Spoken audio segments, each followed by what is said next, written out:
magaalada Jabuuti waa caasimadda iyo magaalada ugu weyn Jamhuuriyadda Jabuuti waxay tiirdhexaad u tahay dhaqaalaha iyo maamulka Jabuuti waxaana ku yaala kaabayaasha dhaqaalaha kuwooda ugu muhiimsan. magaalada Jabuuti waxay ku taallaa gacanka Tajuura ee xeebaha Badda Cas iyo agagaarka marinka Baabulmandab waana mid ka mid ah magaalooyinka ugu istiraatiijisan kuna loolamaanka agdhawaanshiyaheeda dalalka ugu awoodda badan dunida iyaga oo aaminsan in qofkii ku leh Jabuuti saamayn uu yahay qof saamayn ku leh marin biyoodka Baabulmandab. haddaba muuqaalkeenna maanta ayaynu ku dur istaagi doonnaa taariikhda mid ka mid ah magaalooyinka ugu muhiimsan geyiga Soomaalidu degto ahna magaalada koobaad ee dalka Jabuuti. magacaygu waa Cabdiraxmaan Cumar halkanina waa Bari Media. ku soo dhawaada daawadayaal muuqaalkeenna maanta.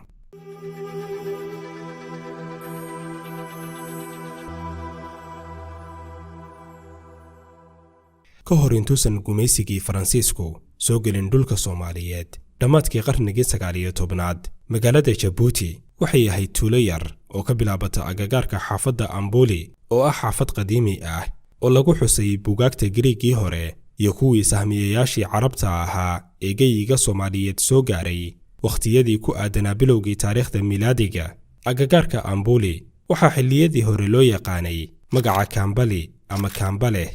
al-Idriisi oo ahaa sahmiye iyo qoraa juqraafi ayaa dukumentiyadii uu ka sameeyey khariidadda Badda Cas sanadkii 1192 miilaadiga waxa uu Amboli ama Kambali ku sheegay in ay tahay magaalo yar oo ku taalla koonfur bari xeebta Badda Cas dhanka Baabulmandab. inkasta oo ay ku taallay marin muhiim u ah isku xirka Badda Cas doomaha ganacsiguna sii mari jireen haddana ma ahayn meel xadaarad aad u weyn leh sida Zaylac iyo Berbera oo juqraafi ahaan u dhow Jabuuti. qarnigii 13aad ee miilaadiga waxay muddo ku dhow 10 sano xarun u ahayd sahmiyayaal Talyaani ah oo safarro ku mari jiray xeebaha bariga iyo geeska Afrika waxayna Amboli u ahayd halka ay doomaha sahanka ah ka rartaan marka ay safarrada ka soo laabtaanna ay saldhigtaan. sanadkii 1862 ayuu gumaysigii Faransiisku ku soo degay xeebta Obokh ee ku taalla waqooyiga Jamhuuriyadda Jabuuti. muddo markuu halkaa joogay ayuu sanadkii 1888 u soo guuray Jabuuti. gumaystaha ayaa markii hore hadafkiisu u ahaa in Jabuuti ay noqoto goob uu ka ilaaliyo shixnadaha u kala gudbaya maxmiyadihii Faransiiska, si gaar ah fariisimaha ciidanka Faransiiska ee bariga dhexe, Aasiya iyo xeebaha badweynta Hindiya.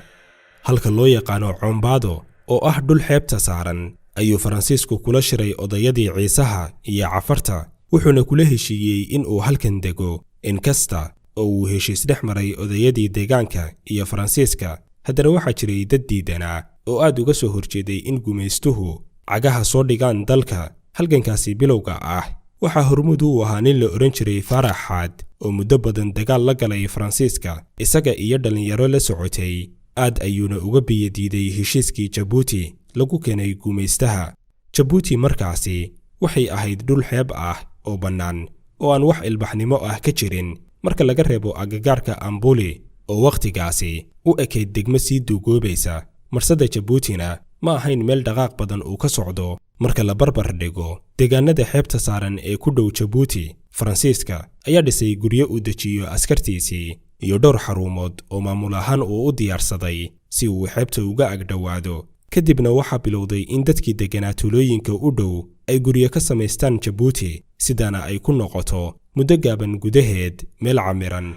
muddo 10 sano ah markii uu Faransiisku deganaa magaalada ayuu Itoobiya heshiis kula galay in uu dhiso jid tareen oo badeecadaha u kala gudbiya Jabuuti iyo Addis Ababa. ganacsatada Itoobiyaanka ah ayaa markii hore doomo yaryar kala soo degi jiray agagaarka gacanka Tajuura. safarka dhulka oo la adeegsan jiray awrta ayaa qaadan jirtay muddo 6 isbuuc ah in uu ku gaaro Addis Ababa. si loo dardargeliyo ganacsiga kala dhexeeya Itoobiya ayuu Faransiisku bilaabay dhismaha qad tareen oo Jabuuti ku xira Addis Ababa sanadkii 1897. khadkan oo ahaa mid hal dariiq ah ayaa laga dhisay masaafo dhan 785 kiiloomitir oo 100 kiiloomitir oo ka mid ah ay tahay gudaha Jabuuti waxaana dhismihiisa la dhammaystiray sanadkii 1917.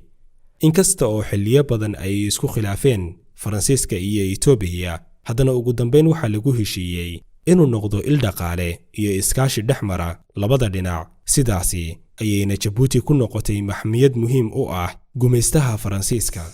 horumarka degdega ah ee Jabuuti ay gaartay ayaa keenay in ganacsigii Zeylac uu intiisa badan u soo wareego dhanka Jabuuti. Zeylac ayaa ganacsiga ugu badan ka heli jirtay Harar oo alaabaha u socda ay ka soo degi jireen Zeylac. Jabuuti ayaa soo jiidatay ganacsatadii Harar ee bunka ka dhoofin jiray Zeylac. sidaasi ayayna ku noqotay goob ganacsi oo ay dad badani u soo guureen xaggeeda. culayska ugu badan ee Jabuuti ay wajahaysay waqtigaasi ayaa ahaa in uu weli tartan adag ku hayay magaca weyn ee magaalada Cadan oo ahayd dekad aad u shaqaysa, muhiimad badanna u lahayd Ingiriiska oo Faransiiska tartan kula jiray.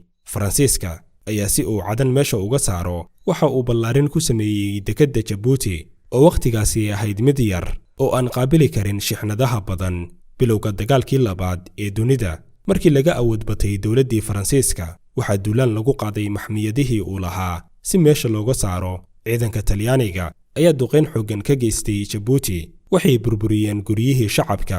sidoo kale dhinaca badda ayay cunaqabateyn ka saareen. markii ay baxsadeen saraakiishii Faransiiska ahaa ee Paris taabacsanaana waxaa maamulka Jabuuti la wareegay koox Faransiis ah oo taageersanaa Talyaaniga iyo Jarmalka. waxaa arrintan ka carooday ciidankii Ingiriiska ee fadhiyay Cadan. waxay iyaguna markooda duqeyn ka geysteen Jabuuti si ay meesha uga saaraan kooxdan cusub ee Faransiiska Naasiga taabacsan. Ingiriiska ayaa sidoo kale mar kale go'doomin ku sameeyey dekadda Jabuuti si looga ilaaliyo in ay wax gurmad ah soo gaaraan kooxda magaalada la wareegtay. kooxdan cusub ayaa tacadiye u geysatay shacabkii reer Jabuuti. waxay ahaayeen kuwo ka arxan daran gumaysigii hore. muddo sannad ah ayayna Jabuuti dhexda uga jirtay colaado dalal shisheeye u dhaxeeya ilaa ugu dambeyn uu maamulkii hore ee Faransiisku soo laabtay. dagaalkii labaad markii uu dhammaaday, Jabuuti si la mid ah dalalkii Afrika ee gumaysigu xoogga ku haystay waxaa ka bilowday dhaqdhaqaaqyo xornimo-doon ah oo lagu doonayo in shisheeyuhu maamulka dalka faraha kala baxo. halgankan waxaa hogaaminayay dhalinyaro uu ka mid ahaa Maxamuud Xarbi. Faransiiska ayaa markii uu adkeysan waayay dhaqdhaqaaqyada xornimo-doonka ah waxa uu Jabuuti ka dhisay xukun daakhili ah oo isaga hoos taga, balse maamulka intiisa kale ay reer Jabuuti leeyihiin. bilowgii lixdameeyadii markii inta badan dalalka Afrika ay xorriyadda qaateen waxaa aad sare ugu kacay halgankii xornimo-doonka ahaa ee reer Jabuuti.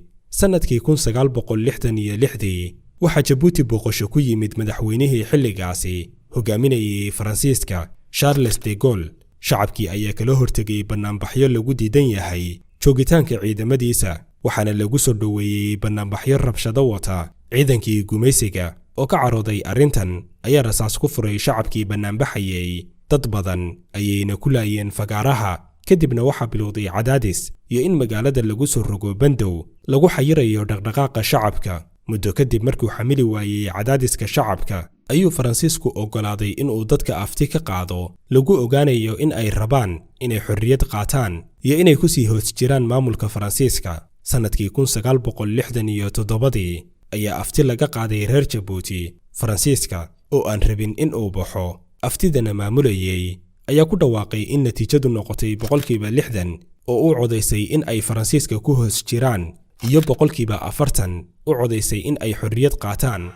dadkii shacabka ahaa ayaa aad uga carooday natiijada la musuqay, waxaana dhacay iska horimaadyo aad u adag oo dhex maray gumaystaha iyo shacabkii diidanaa sida uu aftida u musuqay. halgan dheer kadibna sannadkii 1977 ayay Jamhuuriyadda Jabuuti xorriyaddii ka qaadatay gumaystihii Faransiiska, waxaana caasimadda dalka noqotay magaalada Jabuuti.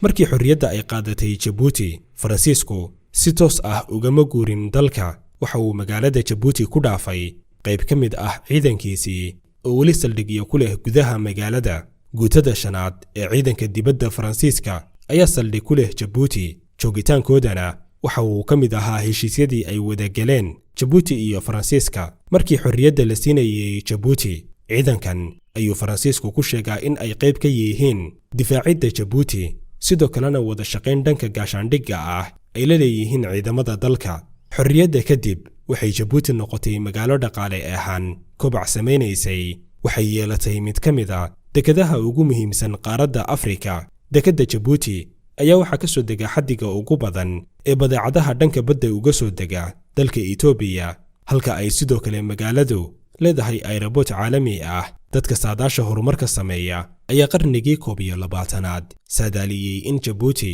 noqon karto magaalo horumar ballaaran samaysa sida Dubai iyo Singapore marka loo fiiriyo jaaniska weyn ee ay leedahay iyo meesha ay ku taalo oo ah bar muhiim u ah ganacsiga caalamiga ah. Jabuuti waxay isku tahay magaalo iyo gobol, waa mid ka mid ah 6 gobol ee ay ka kooban tahay Jamhuuriyadda Jabuuti. dhinacyada waqooyi iyo bari waxaa ka kala xiga gacanka Tajuura iyo gacanka Cadan, koonfur iyo galbeedna waxaa ka xiga gobolka Carta. maamul ahaan gobolka Jabuuti waxa uu u qaybsamaa 3 waaxood oo kala ah Raastika, Buulaas iyo Balbala, wuxuuna ka kooban yahay 31 degmo.